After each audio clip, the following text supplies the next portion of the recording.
नमस्कार, स्वागत है आपका संसद टीवी पर हमारे इस खास कार्यक्रम पॉडकास्ट में। मैं हूं मनोज वर्मा।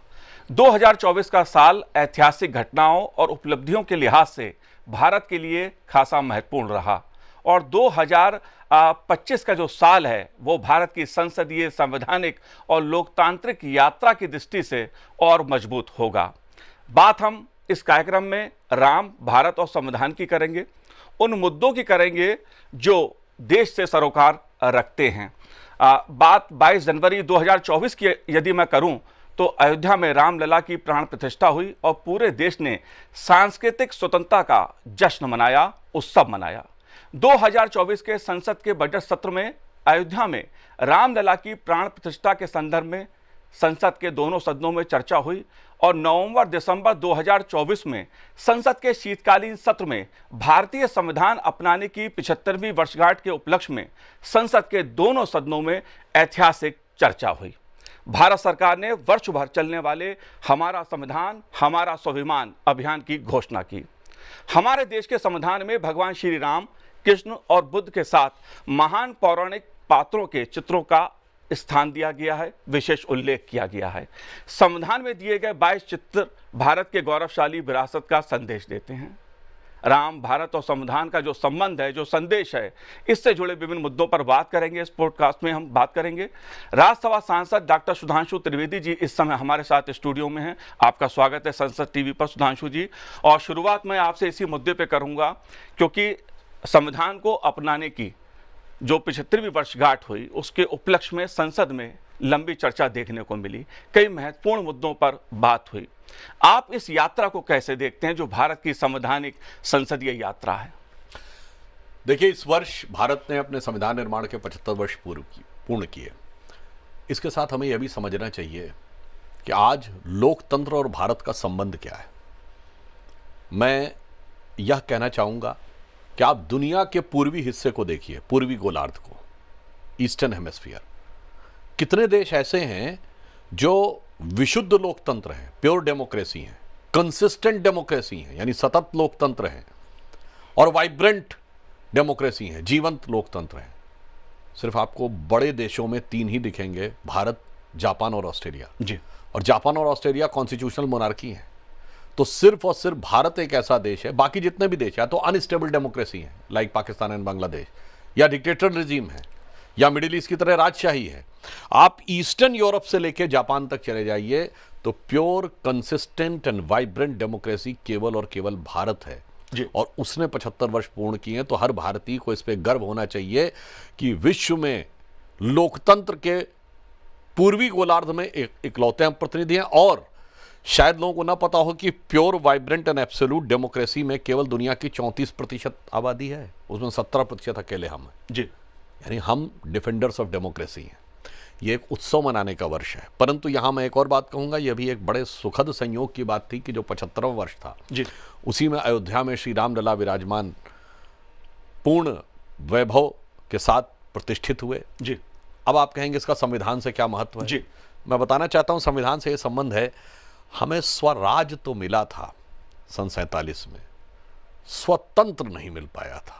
वो तंत्र पर जो विदेशी छाप थी वो निरंतर चलती रही। और आज भी मैं कहना चाहूंगा 75 वर्ष के बाद भी यदि इस अमृत काल में प्रधानमंत्री श्री नरेंद्र मोदी जी ने आह्वान किया है जो पंचप्रण 2022 15 अगस्त को लिए, उसमें एक प्रण यह भी है कि गुलामी की मानसिकता के हर प्रभाव से अपने को मुक्त करना है। दूसरा प्रण था, तो आप ये समझिए वो प्रभाव अभी तक था। तो राम मंदिर का निर्माण जी एक युगांतर था कि गुलामी की मानसिकता से निकलकर और स्वाभिमान की मानसिकता, सांस्कृतिक गौरव की मानसिकता में जाना, यानी स्वराज्य से स्वतंत्र की तरफ आने में यह मील का पत्थर था जी। तो मैं कह सकता हूं 2024 का वर्ष संवैधानिक दृष्टि से न सिर्फ वर्ष की दृष्टि से मील का पत्थर है जी, बल्कि गौरव की अनुभूति की दृष्टि से भी मील का पत्थर। सुधांशु जी, आपने राम और संविधान की बात की।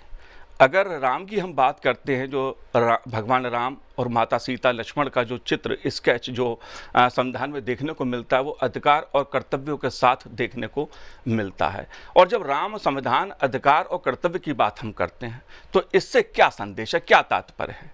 इसमें मैं आपको एक जी। प्रसंग बताना चाहूंगा कि 1945 में जब संयुक्त राष्ट्र संघ की स्थापना हो रही थी, सेकेंड वर्ल्ड वॉर खत्म हुआ था, उस समय यहूदियों का नरसंहार हुआ था, पूरी दुनिया में मानवाधिकार का विषय बहुत प्रबल बन के उभरा था। जी। क्योंकि हिटलर के समय मानवाधिकारों का बहुत हनन हुआ था। तो दुनिया के जितने भी बड़े प्रतिष्ठित महापुरुष थे, सबको पत्र लिखा गया कि आपकी दृष्टि में 2, 3, 4, 5 कौन से मूलभूत मानवाधिकार हैं, वो हमें सजेस्ट करिए। जी। उसमें शर्त यह थी कि मानवाधिकार वो होने चाहिए जिनसे सबके मानवाधिकार सुरक्षित रह सकें। यह नहीं हो सकता कि मेरा जीने का अधिकार दूसरे के जिंदगी की कीमत या दूसरे के कष्ट की कीमत पे है। मेरा मकान बनना चाहिए तो दूसरे का मकान ढहा देना चाहिए। तो ऐसा ही एक पत्र महात्मा गांधी के पास भी आया। महात्मा गांधी का उत्तर पूरी दुनिया में सबसे अलग था। उनका उत्तर यह था कि if you want to ensure everybody's fundamental right, तो उन्होंने अंग्रेजी में लिखा था, my illiterate but wise mother has told me. जी। अब ध्यान देने की बात है, मेरी अशिक्षित परंतु विवेकशील माँ ने मुझे बताया है कि यदि आप सभी के मानवाधिकार सुनिश्चित करना चाहते हैं तो मेरी दृष्टि में कोई भी मूलभूत मानवाधिकार नहीं है, सिर्फ मूलभूत कर्तव्य है। अब आप सोचिए कि गांधी जी की माता जी यदि शिक्षा प्राप्त नहीं थी, फिर भी उनको इतना विवेक कहाँ से प्राप्त हुआ? वो प्राप्त होता है यदि आप रामायण की कथा देखें जी। तो रामायण की कथा में हर पात्र सिर्फ कर्तव्य पर ही परायण दिखाई पड़ रहा है कि पिता का पुत्र के प्रति क्या कर्तव्य है, भाई का भाई के प्रति क्या कर्तव्य है, माँ बेटे का माँ के प्रति क्या कर्तव्य है, राजा का प्रजा के प्रति क्या कर्तव्य है, प्रजा का राजा के प्रति क्या कर्तव्य है, समाज के भिन्न भिन्न वर्गों के प्रति क्या कर्तव्य है, यहाँ तक कि जिनको बहुत सुदूरवर्ती क्षेत्रों में रहने वाले वनवासी गिरवासी कहा जाता, उनके प्रति क्या कर्तव्य है, भक्त का भगवान के प्रति क्या कर्तव्य है, भगवान का भक्त के प्रति क्या कर्तव्य है, सिर्फ और सिर्फ कर्तव्य है। तो वो प्रेरणा वहां से मिलती है। और मैं कहना चाहूंगा एक ही जगह अधिकार की बात आई है, जब कैकेयी ने कहा था कि मुझे वो 3 वरदान जो आपने दिए थे राजा दशरथ से, उन्हें प्रयोग करने का अधिकार चाहिए, और वहीं से सारी समस्याओं की जड़ शुरू हुई। तो जो मैं कह सकता हूं, महात्मा गांधी ने जो पत्र लिखा, ये भारत की उस महान परंपरा का प्रतीक था। और संविधान में यदि फंडामेंटल राइट्स के चैप्टर के ऊपर संयोग से ही सही, यदि भगवान राम, माता सीता और वीरवर लक्ष्मण का चित्र है, तो यह दर्शाता है कि अधिकार मर्यादा के द्वारा ही सुनिश्चित हो सकते हैं। अधिकार आपकी स्वतंत्रता के प्रतीक हो सकते हैं, स्वच्छंदता के प्रतीक नहीं हो सकते। जी। तो दोनों में अंतर समझना चाहिए, स्वतंत्रता और स्वच्छंदता में। जी। तो मर्यादा में रहेंगे तो अधिकार स्वतंत्रता होती है, और जब आप मर्यादा का अतिक्रमण कर देते हैं तो स्वच्छंदता हो जाती है। तो मैं कहना चाहता हूं कि राम का जो चरित्र है वो भारत के उस समय के जितने महापुरुष थे, जैसे मैंने महात्मा गांधी जी का उदाहरण दिया, वो समझते थे, और वो आज भी जन जन में व्याप्त है। जिसे हम लोग कहते थे कि जन जन के मन में राम रमे और प्राण प्राण में सीता है, हर हृदय की धड़कन रामायण, पग पग पर बनी पुनीता है। जी।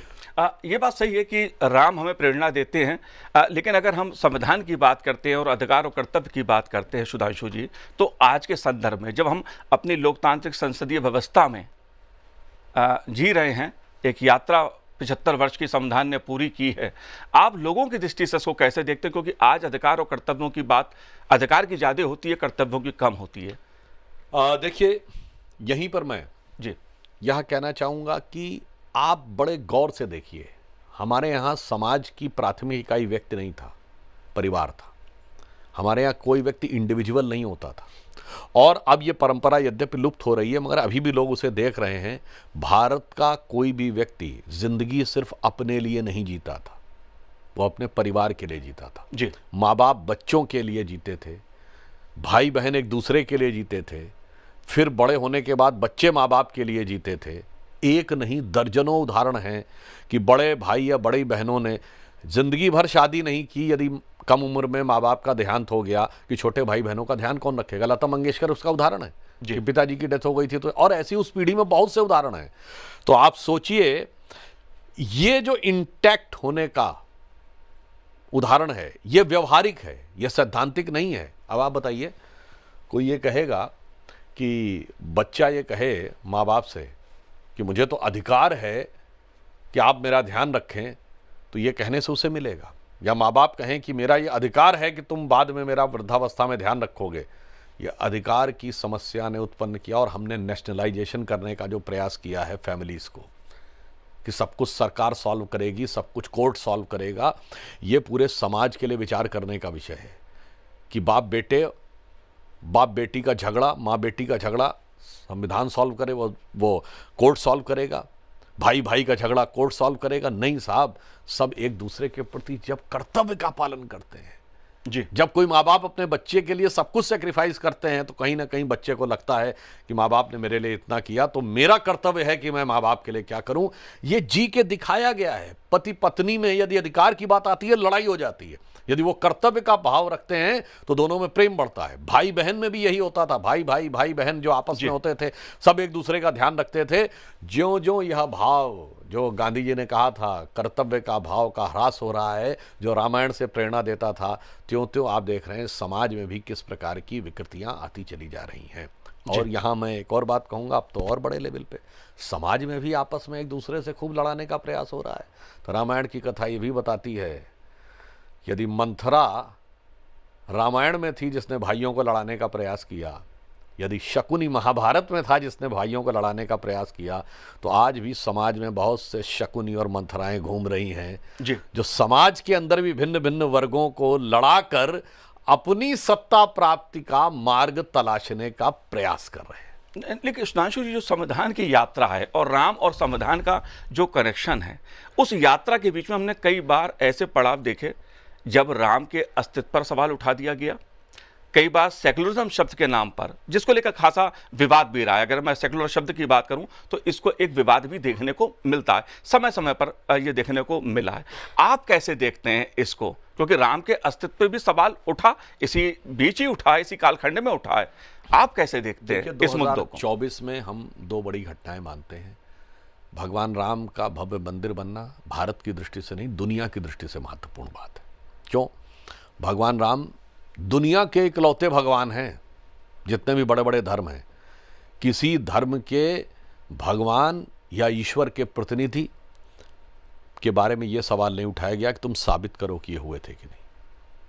भगवान राम के बारे में कहा गया। अब ये हिंदू समाज की सहिष्णुता ऑब्लिग कुछ हद तक वह सहिष्णुता जो कुछ हद तक एक समय में कायरता की सीमा तक जाती थी जी, उसका भी प्रमाण था कि लोग बड़े आराम से सहन कर लेते थे इस बात को। और लोगों को नहीं पता होगा कि राम मंदिर का जो मुकदमा है उसमें एक रिस्पोंडेंट श्री राम लला विराजमान स्वयं थे जी। तो दुनिया में एक लौता उदाहरण है जब भगवान अपना मुकदमा खुद लड़े हैं और समस्त मर्यादाओं को पूर्ण करते हुए सारे सबूतों के साथ जाकर वो स्थापित हुए हैं। उसी के साथ एक और भी घटना हुई है। दिसंबर 2024 में गूगल ने अपनी नई क्वांटम चिप आने का एक्सपोजर किया है, मतलब दावा किया है, विलो, जिसकी पावर कितनी बताई गई है, जो क्लेम किया है कि 10⁻24 ईयर्स लगेंगे यदि किसी नॉर्मल कंप्यूटर को किसी प्रॉब्लम को सॉल्व करने में, यानी ब्रह्मांड की आयु से अधिक, वो 5 मिनट में क्वांटम कंप्यूटर सॉल्व कर देगा। आप कहेंगे दोनों के बीच में क्या कनेक्शन है? वैसे संयोग से इस समय गूगल का चीफ सुंदर पिचाई भी भारतीय है। कनेक्शन ये है कि दुनिया एक नए युग की तरफ आगे बढ़ रही है। ये क्वांटम कंप्यूटर की चिप बता रही है, उस युग में अपार संभावनाएं हैं और अपार आशंकाएं भी हैं जी। तो यदि आप मर्यादित होकर उस युग में आगे नहीं बढ़े तो वो विध्वंस के मार्ग भी प्रशस्त हो सकते हैं।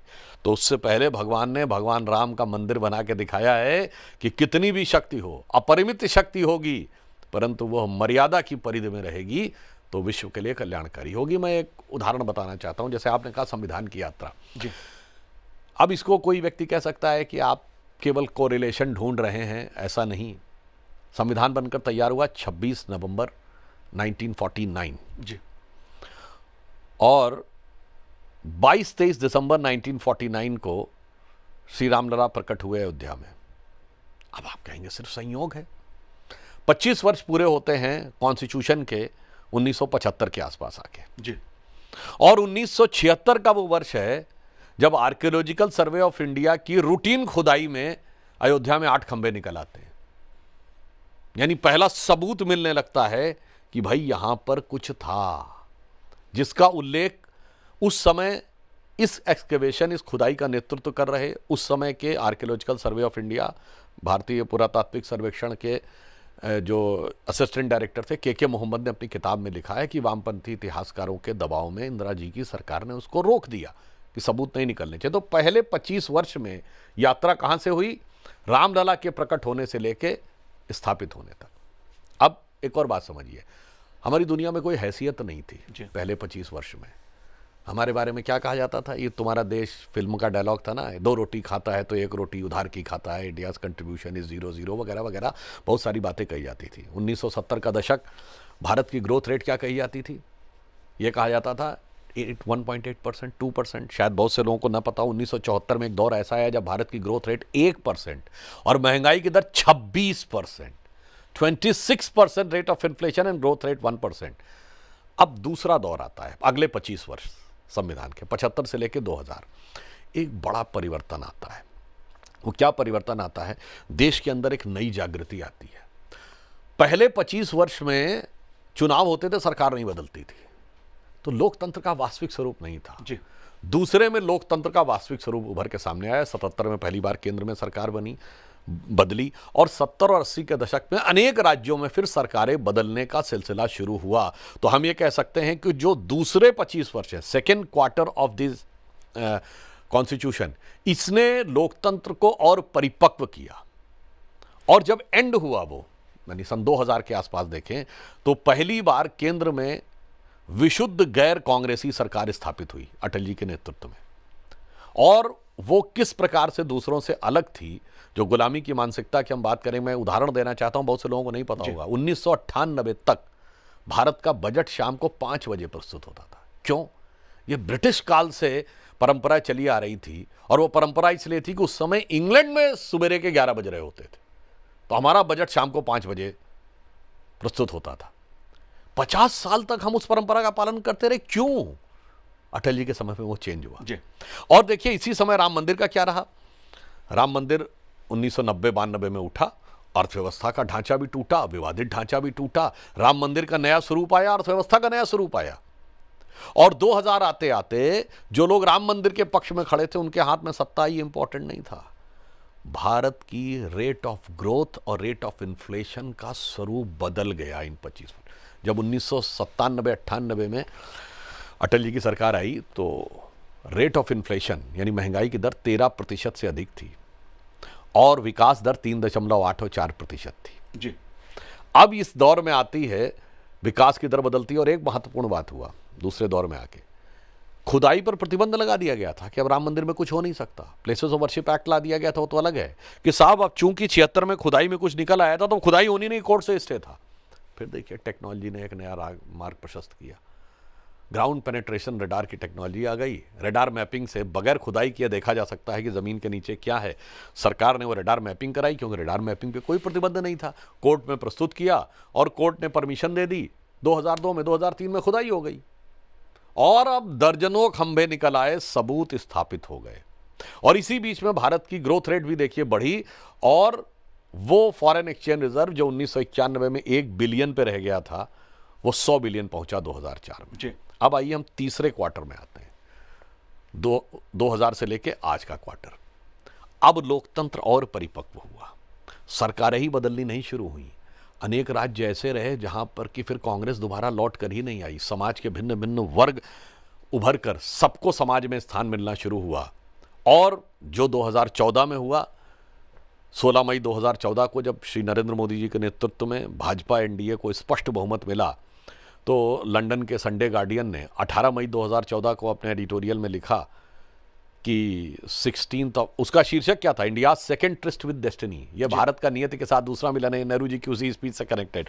तो उन्होंने कहा कि 16th of May 2014 should be remembered in Indian history as the day on which Britishers finally left India.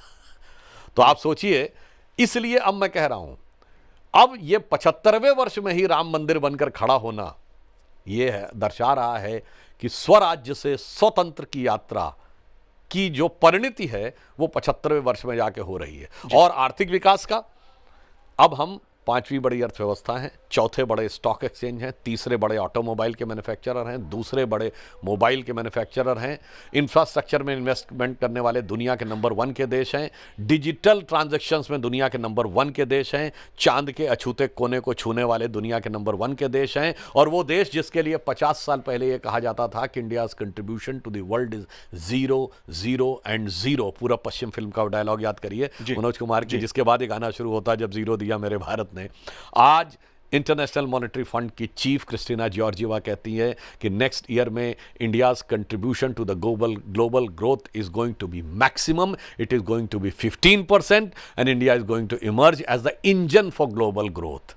तो आप देखिए, संविधान की यात्रा के साथ विकास की यात्रा और राम मंदिर की यात्रा किस रूप में उभर कर सामने आई। जाहिर सी बात है, संविधान के साथ तो भारत की यात्रा विकास की जो रही है, राम मंदिर की जो यात्रा रही है, वो महत्वपूर्ण रही है। लेकिन एक शब्द जिस पर मैं जानना चाहता हूं आपसे, सेक्युलर शब्द, क्योंकि इसको लेकर हमें विवाद भी देखने को मिला, क्योंकि जो संविधान की मूल चर्चा में हम देखते हैं तो शायद इस शब्द का स्थान देखने को नहीं मिलता है उसमें, लेकिन इसको लेकर भी विवाद उभरा।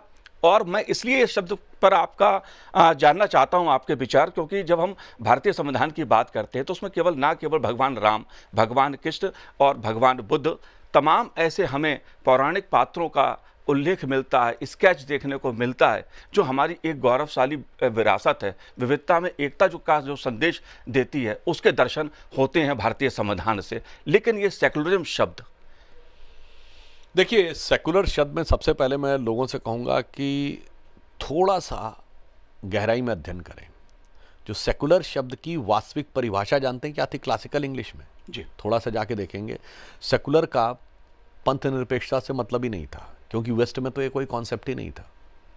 सेकुलर शब्द का अर्थ था pertaining to mundane activity in contrast to spiritualism, यानी हिंदी में कहें तो सांसारिक संदर्भ में भौतिकवादी, आध्यात्म विरोधी, ये मूल जो ओरिजिन है सेकुलर वर्ल्ड का वो है।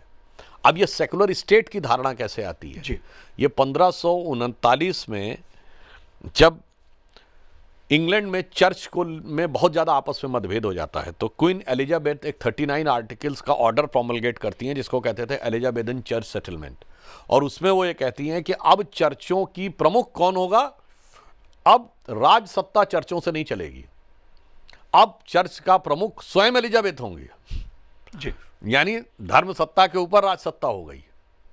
तो अब वो सेकुलरिज्म का कॉन्सेप्ट वहां से आया कि साहब सेकुलर स्टेट यानी हमारा इंडिपेंडेंट होना चाहिए। भारत में बिल्कुल अलग कॉन्सेप्ट था। पहली बात मैं स्पष्ट कर दूं, 15 नवंबर 1948 को संविधान सभा में सेकुलर विषय पर बहस हुई और श्री केटी शाह ने इस विषय को प्रस्तुत किया। इसके ऊपर लोकनाथ मिश्रा, एच.एन. मुखर्जी, जवाहरलाल नेहरू सब ने पार्टिसिपेट किया। और एक वो बिहार के रिप्रेजेंटेटिव थे, मैं उनका नाम भूल रहा हूँ, वो मुस्लिम थे। उन्होंने एक बड़ी अच्छी बात कही। उन्होंने कहा सेकुलर शब्द इसलिए नहीं होना चाहिए कि माइनॉरिटी है तो सेकुलर नहीं हो सकता, जी, सेकुलर है तो माइनॉरिटी नहीं हो सकता, क्योंकि माइनॉरिटी सिर्फ थियोक्रेटिक स्टेट में होती है। जहां आप कहें कि इस स्टेट का मजहब यह है तो फिर धार्मिक अल्पसंख्यक होगा। सेकुलर स्टेट में कोई धार्मिक अल्पसंख्यक नहीं होता, क्योंकि आप तो धर्म से निरपेक्ष हैं, पंथ से निरपेक्ष हैं।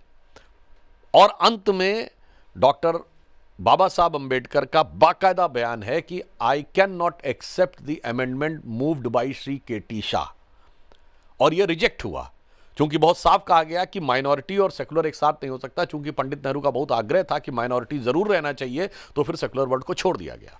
जी, और दुर्भाग्य की बात है कि 1976 में लोकतंत्र को दमन करके, जब लोकतंत्र की हत्या करके, सारे विपक्ष को जेल में डाल के, सभी भारतीय नागरिकों के मानवाधिकारों को समाप्त करके, लोकतंत्र के सबसे काले अध्याय में संविधान की उद्देशिका या प्रेम्बल ऑफ द कॉन्स्टिट्यूशन, जिसे बाबा साहब अंबेडकर ने संविधान की आत्मा कहा था, उस आत्मा को बदल दिया गया। और उसके बाद इतना दुर्भाग्य इस देश के साथ आया, इतना उसका दुरुपयोग हुआ इस देश के साथ कि आप जिसकी कल्पना नहीं कर सकते हैं। जी, और उसके बाद ये विषय, अब मैं ये भी बताना चाहता हूं, ये जो सेकुलर वर्ल्ड का, हमने वेस्टर्न ओरिजिन तो आपको बता दिया, जी, अब हमारे यहां का ओरिजिन समझ लीजिए। और मैं एक और बात बताऊं, देखिए, जो लोग कहते हैं कि ये वेस्ट ने थॉट दिया है, ये बहुत ही आपत्तिजनक, हास्यास्पद और शायद जिन लोगों ने नहीं पढ़ा उनके लिए मूर्खतापूर्ण सिद्धांत है।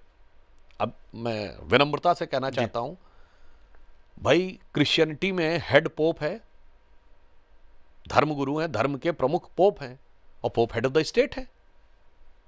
Vatican is state. इस्लाम में खलीफा हेड ऑफ द स्टेट होते हैं और खलीफा ही हेड ऑफ द रिलीजन होते हैं जी।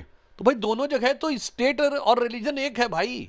सिर्फ हमारे यहां सेपरेशन होता था, ऋषि और सम्राट अलग अलग होते थे जी। परंपरा से। अब आपको बताता हूं हमारे यहां क्या था। देखिए, भारतीय परंपरा में किसी भी पंथ को माने, किसी भी संप्रदाय को माने, कोई मतभेद नहीं था। आप शंकर जी के मंदिर में जाएं या देवी जी के मंदिर में जाएं, आप भगवान राम या कृष्ण के मंदिर में जाएं या गणपति के मंदिर में जाएं, कोई फर्क नहीं पड़ता। आप बौद्ध मठ में चले जाएं या जैन मंदिर में चले जाएं, कोई फर्क नहीं पड़ता।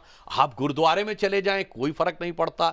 इसलिए जो भारतीय मूल के जितने भी मत, पंथ या संप्रदाय हैं, जो हिंदू फैमिली के हिस्से हैं, जिसमें हिंदू, सिख, जैन और बौद्ध हैं, आप देखिए इनमें कोई रिस्ट्रिक्शन नहीं है। कोई ये विचार ही नहीं है कि यहां जाना है वहां नहीं जाना है जी। ये थॉट सीमैटिक है कि अमुक जगह जाना, अमुक जगह। इसीलिए देखिए, हिंदू चर्च पे चला जाता है तो भी उसका धर्म नहीं खत्म हो जाता, वो मजार पे जाता है तब भी धर्म नहीं खत्म होता। बट जब सीमैटिक थॉट आया, वो कहता है कि अगर आप मस्जिद में जाते हैं तो आप चर्च में नहीं जा सकते जी। अगर आप चर्च में जाते हैं तो आप मस्जिद में नहीं जा सकते। यह सीमैटिक थॉट है। और जब आप उस नजरिए से जबरदस्ती इस देश को देखने का प्रयास करते हैं तो वह गलत है। इसलिए भारतीय समाज मूल रूप में सेकुलर था जी। कि आप कहीं भी जाएं, और वेदों में कहा गया आ नो भद्र कृतवो अंतु विश्वतः, let the noble thoughts come from all the side. इसीलिए अब आप ये बताइए, हिंदू धर्म का सबसे बड़ा आयोजन कुंभ मेला होता है जो अभी हो रहा है जी। ठीक, किसी के आने पर रिस्ट्रिक्शन है? कोई भी आ सकता है। हजारों विदेशी आते हैं, नॉन हिंदू भी आते हैं। और खासकर जो लोग जात पात की बात करते हैं, मैं पूछना चाहता हूं, क्या जात के नाम पे घाट बटे रहते हैं? जात पूछ के डुबकी लगाई जाती है? संप्रदाय हां दूसरी जगहों पे होता है, ये फलां सेक्ट की मस्जिद है और ये फलां सेक्ट का चर्च है, ये फलां सेक्ट का कब्रिस्तान है, वो फलां सेक्ट का कब्रिस्तान है, मगर वहां कहा जाता वहां भेद नहीं है। यहां पे आप देखिए करोड़ों करोड़ लोग आएंगे, एक साथ आके चले जाएंगे। तो प्रधानमंत्री जी ने कहा है, महाकुंभ का एक ही संदेश, एक रहेगा भारत देश, या गंगा की अविरल धारा, न बटे समाज हमारा। तो अब आप ये देखिए, ये हमारा मूल स्वभाव था। और सेकुलरिज्म की पराकाष्ठा इससे ज्यादा क्या हो सकती है कि जिनको हमने बुरा माना, जिनको हमने शैतान माना, उनमें भी अगर कोई अच्छाई थी तो हमने उसको स्वीकार किया। रावण शैतान है का प्रतीक है, राम भगवान का प्रतीक है, ठीक। उसके बावजूद रावण रचित शिव तांडव स्तोत्र शिव की स्तुतियों में एक श्रेष्ठ स्तुति मानी जाती है। अच्छी चीज है तो उसको एक्सेप्ट करेंगे। नहीं, लेकिन यहां पर मैं एक बात दुनिया में कहीं आप ऐसा उदाहरण दिखा ही नहीं सकते जी कि जो उनके धर्म का अपोनेंट रहा हो उसको भी स्थान दिया गया। ये बात मैंने पार्लियामेंट में बोली थी, मैं रिपीट कर दे रहा हूं जी। भारतीय संस्कृति में कहा गया है कि वेद ब्रह्म वाक्य है। संस्कृत में कहावत है, वेद वाक्य जनार्दनम, जो वेद का वाक्य ब्रह्म वाक्य। उसी संस्कृति में एक सेक्ट ऐसा भी रहा है, चरवाक दर्शन, जिसने कहा त्रयः वेदस्य कर्तारा धूर्तो भांड निशाचरा। वेद के पढ़ने वाले तीन, धूर्त, भांड और निशाचर। उसके उपरांत वह संस्कृति में उसको भी स्थान है। आज भी आपको पढ़ने को मिल जाएगा कि चरवाक ने क्या कहा। इसलिए दुनिया में कोई आप एग्जाम्पल नहीं कर सकते जिसको वो अपनी रिलीजियस और पायस बुक मानते हो, उसके बारे में इस ढंग के अपशब्द कहने के बाद भी वह समुदाय उस दर्शन का हिस्सा, वह दर्शन उस धर्म का हिस्सा बना रहे। तो सेकुलर मूलतः भारतीय है, सेकुलर मूलतः हिंदू है। इसलिए लास्ट में एक और बात भी कह दूं, दुनिया में एक देश बताइए जहां इस धरती पर पाए जाने वाले सारे धर्म पाए जाते हो, सिर्फ भारत। एक देश बताइए जहां इस्लाम के सारे फिरके पाए जाते हो, वो सिर्फ भारत है। एक देश जहां यहूदियों पे कोई अत्याचार नहीं हुआ, वो सिर्फ भारत है। एक देश जहां से पारसी अपने जमीन से खत्म हो गए और फल फूल रहे हैं, वो सिर्फ भारत है। और वो इसलिए है कि यह मूल रूप से हिंदू संस्कृति का देश है, जो मूल रूप से सेकुलर है। जी, मैं आपकी बात ये मानता हूं, लेकिन कई सवाल ऐसे उठते हैं। जैसे बात अगर मैं वक्फ कानून की करूं, वक्फ कानून की बात की जाए तो उसको लेकर अब सवाल उठते हैं, तमाम तरह के विवाद उभर के सामने आ रहे हैं। अगर बात एक महिला को न्याय देने की बात मैं करूं, जिसको लेकर अगर ट्रिपल तलाक से मैं उस बात को जोड़ूं, तो क्या सेकुलरिज्म के चलते इस तरह के मुद्दे भी खड़े हुए जो आज हमें विवाद का कारण भी बनते नजर आते हैं। देखिए, मैं कहना चाहूंगा ऐसे कई कानून बने। सेकुलर वर्ल्ड का जितना दुरुपयोग हुआ उतना भारत के इतिहास में किसी का दुरुपयोग नहीं हुआ। अब आप ये बताइए, सेकुलरिज्म के नाम पर शाबानो केस में सर्वोच्च न्यायालय ने एक तलाकशुदा महिला को, वो भी उस समय 70 वर्ष के आसपास थी, जहां से मुझे याद है शायद 100 रुपए या 80 रुपए कुछ ऐसे मुआवजा देना तय किया था, वो नहीं देना चाहिए। इसके लिए देश की संसद ने, उस समय भारत के इतिहास की आज तक की सबसे बड़ी मेजॉरिटी राजीव गांधी जी के पास थी, कांग्रेस की सरकार थी, सर्वोच्च न्यायालय के निर्णय को रौंद कर शरिया को सुप्रीम कोर्ट से ऊपर कर दिया। तभी मैंने बात कही थी कि साहब, आप ये मनुस्मृति की बात करते हैं, आपने शरिया स्क्रिप्ट बना दिया इस देश को, आपने सेकुलरिज्म की आड़ में। अब मैं यह बात संसद में भी कह चुका हूं, विनम्रता से परंतु दृढ़ता से और चुनौती के साथ पूछता हूं कि मैं 1 दर्जन ऐसे उदाहरण बता सकता हूं जो शरिया के भारत के संविधान में संरक्षण प्राप्त है। ट्रिपल तलाक, मेहरम, हलाला, 4 पत्नी, बच्ची से शादी करना, हज सब्सिडी, वक्फ बोर्ड। मुझे बता दें कि सेकुलर देश में होता है। All are the sharia compliant provisions जी, और वो आपने शामिल कर दिया। और वक्फ बोर्ड तो और भी अजीब है। देखिए साहब, प्लेसेस ऑफ वर्शिप एक्ट कहता है कि 15 अगस्त 47 is the cut off date, वक्फ बोर्ड कहता है there is no cut off date. Surat नगर निगम की जमीन पर वक्फ बोर्ड का दावा इस आधार पे है कि मुगलों के काल में वहां एक सराय थी जो उस समय के किसी मुगल बादशाह ने वक्फ को दे दी थी। जो तिरुचेंदरी मंदिर है तमिलनाडु का, 1500 साल पुराना है, जब इस्लाम तामील भी नहीं हुआ था उस जमाने का है, उसमें वक्फ बोर्ड का दावा इस आधार पे 1560 या 1570 या कुछ 80 के आसपास अरकाट के नवाब ने वो पूरा गांव वक्फ को दे दिया था। तो आप ये सोचिए, यहां तो 15 अगस्त 47 की कट ऑफ नहीं है, आप पीछे जा रहे हैं और पीछे जा रहे हैं। और यह बात मैं पुनः कहना चाहता हूं, किन सरकारों के फरमान को मान रहे हैं जी। वो सरकारें जो उस सिद्धांत को कहती थी कि we are the Islamic state, we are run by शरिया।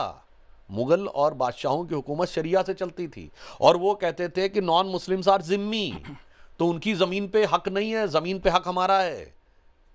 तो जो जजिया लगाते थे, जो जिम्मी का कॉन्सेप्ट रखते थे, जो 100% शरिया कॉम्प्लेंट गवर्नमेंट थी, उनके आदेशों को वक्फ बोर्ड स्वतंत्र भारत के संविधान में मान्यता दे रहा है।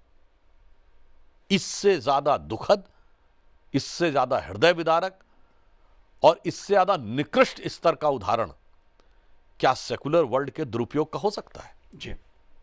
लेकिन अगर बात संविधान की हम कर रहे हैं तो बात में आता हूं 370 पे, अनुच्छेद 370 का हटना 2019। यहां मैं एक बात और भी थोड़ा स्पष्ट करना चाहता हूं। जी। इस सेकुलर वर्ल्ड ने मुस्लिम समाज का भी बहुत नुकसान किया। कैसे? बता रहा हूं। 1976 से पहले, जब तक ये सेकुलर वर्ल्ड नहीं आया था, आपसे पूछें कि देश के बड़े मुस्लिमों का नाम बताइए तो किस फील्ड में उनके नाम थे? वो नाम होते थे उस्ताद बड़े गुलाम अली, उस्ताद फयुद्दीन डागर, उस्ताद बिस्मिल्लाह खां, उस्ताद अमजद अली खां, उस्ताद जाकिर हुसैन, जिनका अभी अभी देहांत हुआ।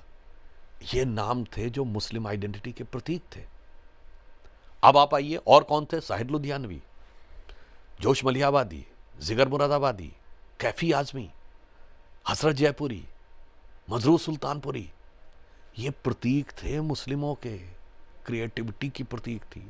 और विचार ये था, शायद आपने वो सुना हो, बड़ा फेमस गाना था नीलकमल फिल्म का कि ओ रोम रोम में बसने वाले राम, जगत के स्वामी है अंतर्यामी, मैं तुझसे क्या मांगू। ये किसने लिखा है? साहिद लुधियानवी ने, जो मुसलमान भी थे और कम्युनिस्ट भी थे। आज साहब कम्युनिस्ट भी उनके ऊपर दावा कर देते कि तूने भगवान का भजन कैसे लिख दिया, तू तो नास्तिक होना चाहिए, और मुस्लिम तो पता चला फतवा जारी कर देते। अब 76 के बाद आइए, अब इस्लाम के प्रतीक पिछले मुस्लिम समाज के प्रतीक कौन माना जाने लगा? हाजी मस्तान, अबू सलेम, छोटा शकील, दाऊद इब्राहिम, जाकिर नायक, इशरत जहां, याकूब मेनन, बुरहान वानी। क्या है भाई? सोचिए। मैं मुस्लिम समाज से कहना चाहता हूं, इस सेकुलर वर्ल्ड ने आपकी पहचान को कहां से और कहां तक पहुंचा दिया है। इसलिए उनके लिए एक लाइन जो गालिब का शेर था, उसमें थोड़ा अब मतलब उससे प्रेरित होकर कहना चाहता हूं कि मरीज़े सेकुलर सियासत पे लानत खुदा की, मर्ज बढ़ता गया जो जो दवा की। जी आप ये कहते रहे कि हम मुसलमानों की स्थिति सुधारेंगे, स्थिति बद से बदतर होती है। जी, लेकिन एक मुद्दा जो बहुत महत्वपूर्ण मुद्दा है, क्योंकि जब संवैधानिक यात्रा की हम बात कर रहे हैं तो उस यात्रा में 370 अनुच्छेद का जम्मू कश्मीर से हटना और उसके बाद 2024 में चुनाव होना, इसको आप लोकतांत्रिक संवैधानिक व्यवस्था के हिसाब से कैसे देख रहे हैं? देखिए 2024 में चूंकि जम्मू कश्मीर में चुनाव हुए, पहली बार जम्मू कश्मीर में भारत के संविधान के पूरे प्रावधानों के अनुरूप चुनाव हुए, केवल और केवल भारत के झंडे के तहत चुनाव हुए। तो हम ये कह सकते हैं, यानी यह पहला चुनाव था जिसमें कश्मीर का झंडा जैसी कोई चीज़ अस्तित्व में नहीं थी, कश्मीर में स्पेशल प्रोविज़न जैसी कोई चीज़ अस्तित्व में नहीं थी। तो भारत के पूर्ण लोकतंत्र की संपूर्णता संवैधानिक दृष्टि से इस 2024 में प्राप्त हुई। कश्मीर का चुनाव उसका प्रमाण है। और 60-62% पोलिंग हुई। किसी ज़माने में बताइए तमाम सीटें तो बगैर कॉन्टेस्ट किए हुए जीत जाती थी, और कुछ कुछ क्षेत्रों में 70% पोलिंग हुई। बताइए वो लाल चौक जहां 1989 से 88 से 98 तक राज्यपाल भी गणतंत्र दिवस और 15 अगस्त को भी झंडा नहीं फहरा सकते थे, उस लाल चौक पे आप सबने देखा रात तक चुनाव प्रचार चल रहा था। डल लेक के ऊपर कितने कार्यक्रम टीवी चैनल्स ने किए। तो मैं कह सकता हूं कि भारत की संवैधानिक यात्रा में लोकतंत्र की संपूर्णता तक पहुंचाने का कार्य 2024 में हुआ जी, और जम्मू कश्मीर के द्वारा धारा 370 हटने के बाद। जी, और आखिरी बात ये जानना आपसे चाहूंगा मैं, क्योंकि जब हम संविधान की बात करते हैं और उसका जो पहला वाक्य है, हम भारत के लोग, इससे क्या तात्पर्य है, क्या संदेश है आज के संदर्भ में? दो चीजें हैं जी। अक्सर तो कहा जाता है देश देशी नहीं था, तो भारत तो कभी देशी नहीं था, ये विदेशी मानसिकता है। और हम सब आपस में अलग अलग हैं, बटे हुए हैं। तो हम ये सिर्फ बताना चाहते हैं कि ये देश वो है। आज भी आप पूजा करते हैं, जम्बू द्वीपे आर्यावर्ते भारत खंडे वर्ड बोला जाता है। ये देश अनादिकाल से है, जिसके लिए कहा गया है उत्तरम यद समुद्रस्य दक्षिणम च हिमाद्रिभिः वर्षम यद भारत नाम भारतीयस्य संतति। यानी जो हिमालय के दक्षिण में और समुद्र के उत्तर में है, उस देश को भारतवर्ष कहते हैं। हमारी परिभाषाओं में आसेतु हिमाचल शब्द है। आसेतु मतलब राम सेतु से लेके और हिमाचल तक, और बहुत ही मतलब अनेक स्तरों के ऊपर है इस देश की ज्योग्राफिकल कोनोटेशंस का उल्लेख है। अगर उसमें इंडिया दैट इज़ भारत कहा गया है तो भारत का उल्लेख मैंने बताया, और इंडिया वर्ड खुद ही ज्योग्राफिकल कोनोटेशन का था। तो हमें सिर्फ ये समझना चाहिए हम उस देश के लोग हैं कि आज हम आबादी के हिसाब से दुनिया के सबसे बड़े देश बन गए हैं, ये तो सबको पता है जी। और यंग पॉपुलेशन के हिसाब से भी सबसे बड़े देश हैं। तो we are the biggest and the youngest country of the world. No, this is half truth. The full truth is we are the biggest country, we are the youngest country and the oldest surviving civilization. Egypt की सभ्यता, Greece की सभ्यता, China की सभ्यता आज कहां गई? Living कहीं नहीं है, समाप्त हो गई, खत्म। वो इतिहास की किताबों में है, हम लिविंग सिविलाइजेशन है। अगर अग्नि के फेरे लेकर 1000 साल पहले शादी होती थी तो आज भी भारत का हर परिवार अग्नि के 7 फेरे लेकर उसी ढंग से विवाह करता है। ये जीवित सिविलाइजेशन है। और जो संकल्प पति पत्नी एक दूसरे से लेते थे कि जीवन भर संबंध निभाएंगे, आज भी वही संबंध निभाया जाता है। ये जीवित सिविलाइजेशन है। तो इसलिए we are the only surviving civilization world. हम भारत के वो लोग हैं।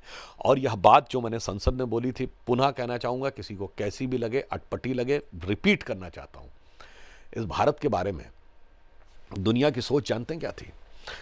एंशियंट चाइनीज में भारत का नाम जानते हैं क्या है जी? वो है ट्यानजऊ, TINZHU। चाइनीज भाषा में जऊ शब्द जो है वो सेंटर के लिए प्रयोग होता है, जैसे अपने आप पुर है, कानपुर, नागपुर, जयपुर। और TIAN, टियान वर्ड को आप विकिपीडिया मत जाइएगा, वहां तो मैनिपुलेशन कर रखा है। आप चाइनीज भाषा की डिक्शनरी में जाइए और TIAN, टियान का मीनिंग देखिए तो उसका अर्थ है स्वर्ग। ट्यानजऊ मीन्स स्वर्ग का केंद्र। जापान में कहते हैं टेंजुक, मतलब सेंटर ऑफ द हेवन। और अरब में जितने बड़े बड़े हिस्टोरियंस हुए 8वीं 10वीं शताब्दी में, इब्न असीर, इब्न तबरी, इब्न खलदूम, उन्होंने ये लिखा है कि when I look to India a cool breeze of knowledge is felt in us. ज्ञान का केंद्र बन के उभर के सामने आता था। चाइनीज ट्रेवलर वेनसोंग ने लिखा CU की जर्नी टू द वेस्ट, क्योंकि वहाँ कहावत है कि knowledge comes from the west. मैंने एक जगह पढ़ा था एक स्पीच में कि चेयरमैन माओ जब पहली बार नेहरू से मिले तो माओ ने कहा कि you know what is the ancient belief in our country regarding your country. तो नेहरू जी ने कहा क्या? अब ये माओ से तुंग चाइना के प्रीमियर कह रहे हैं नेहरू से कि in our country the ancient believe is that if somebody wants to get rid of the cycles of birth and rebirth he has to be born in India.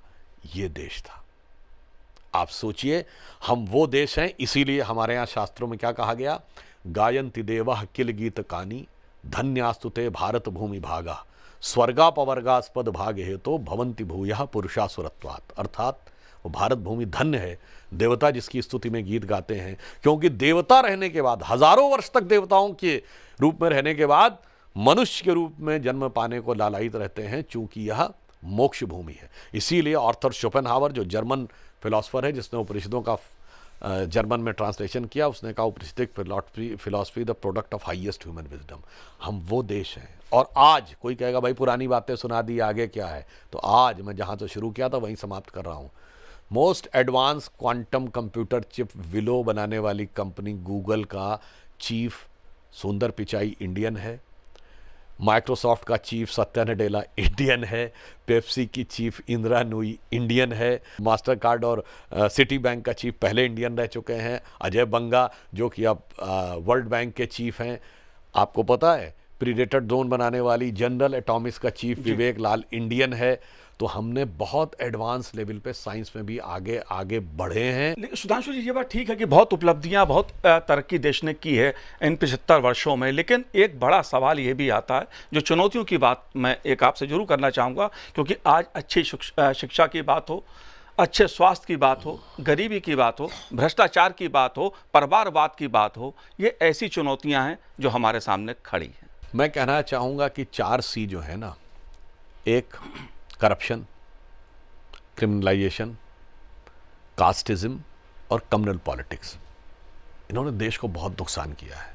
और भारत की नैसर्गिक ग्रोथ में अगर बाधा बन के खड़े हैं तो ये 4 चीज़ें हैं। और अफसोस की बात यह है, ये कोई पॉलिटिकल प्लेटफॉर्म नहीं है, मगर भारत में विपक्ष की पार्टियां इन्हीं 4C के बेस पर ही दोबारा सत्ता चाहती हैं। फिर मैं कहना चाहता हूँ, करप्शन, क्रिमिनलाइजेशन, कास्टिज्म और कम्युनल पॉलिटिक्स, जो आपने कहा, इन चारों चीज़ों से मुक्त होकर सही दिशा में भारत तब जा पाएगा जब इस अमृतकाल के लिए प्रधानमंत्री श्री नरेंद्र मोदी जी ने जो 5 प्रण दिए थे, मैं वो दोबारा स्मरण कराना चाहता हूँ।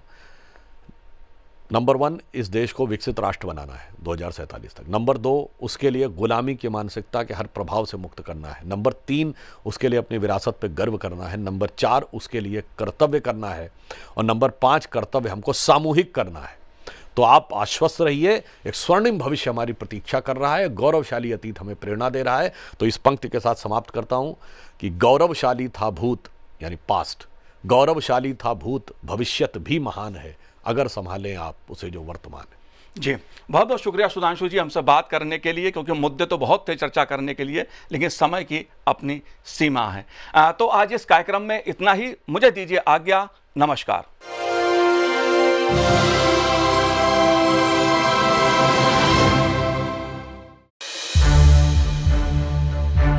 To watch more programs of Sansad TV, subscribe to our YouTube channel and don't forget to like and share them.